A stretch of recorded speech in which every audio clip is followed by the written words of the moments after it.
প্রিয় প্রবাসী বাংলাদেশি ভাইরা, সবাইকে সালাম এবং শুভেচ্ছা। প্রবাসী বাংলাদেশি যারা সৌদি আরব আছেন, সবার জন্য একটা বিশেষ গুরুত্বপূর্ণ তথ্য নিয়ে আপনাদের সাথে শেয়ার করার জন্য এসেছি। আশা করছি ভিডিওটি আপনাদের সকলের ভালো লাগবে।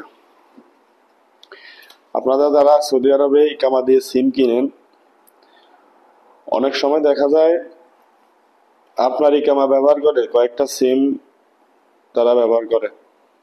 অর্থাৎ আপনি দোকান থেকে সিম কিনতে গেলেন, আপনার ইকামা ব্যবহার করে তারা সাথে সাথে 2-3টা সিম কিনে উইথড্র করে রাখা। এর ফলে হয় কি, সৌদি আরবে অনেক আছে না, অবৈধ থাকেন, অনেকের ইকামা থাকে না, তাদের কাছে ওই সিমগুলা তারা বিক্রি করে।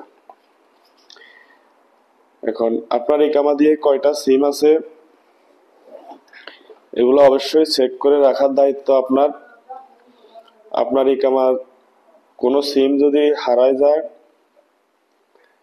সেই সিমটা আপনার ইকামা থেকে বাতিল করার দায়িত্ব আপনার।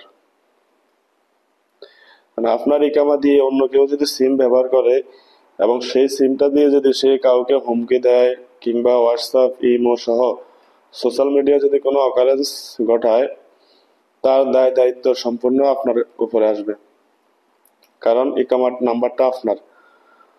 তাই অবশ্যই সচেতন হয়ে সিম ব্যবহার করবেন এবং সিম কিনবেন। আর আপনার ইকামা দিয়ে যদি অতিরিক্ত কোনো সিম থাকে যেটা আপনি ব্যবহার করতেছেন না, অথবা আপনার কোনো সিম হারিয়ে গেছে, তাহলে অবশ্যই সিমটি বাতিল করে দিবেন। আর সিমগুলো বাতিল করার জন্য নাম্বারগুলো যদি নিজে নিজে পারেন চেষ্টা করবেন, নয়তোবা আমাদের সাথে যোগাযোগ করবেন, সরাসরি আমার সাথে যোগাযোগ করবেন। ইনশাল্লাহ আমি সবাইকে সহযোগিতা করব। আর নয়তোবা আপনি সিম কোম্পানির অফিসে গিয়েও বন্ধ করতে পারবেন। আবার অনেক ক্ষেত্রে দেখা গেছে আপনি জানেনই না আপনার কয়টা সিম আছে, তো আপনি সে বিষয়ে আপনার সহযোগিতা নিতে পারবেন ইনশাল্লাহ। ভিডিও কমেন্ট বক্সে আমার নাম্বার দেওয়া থাকবে, হোয়াটসঅ্যাপে আমার সাথে যোগাযোগ করবেন। আপনার ইকামাতে কয়টা সিম আছে, আপনার কোনো সিম হারিয়ে গেছে কিনা, আপনার নামে কোনো সিম কেউ ব্যবহার করতেছে কিনা, এবং করলে করণীয় কি, কিভাবে বাতিল করতে হবে, সম্পূর্ণভাবে সহযোগিতা করব আমি ইনশাল্লাহ। আমার হোয়াটসঅ্যাপ নাম্বারে যোগাযোগ করবেন আর ভিডিওটি শেয়ার করে অবশ্যই সবাইকে জানার সুযোগ করে দিবেন। সবাইকে ধন্যবাদ। আসসালামু আলাইকুম।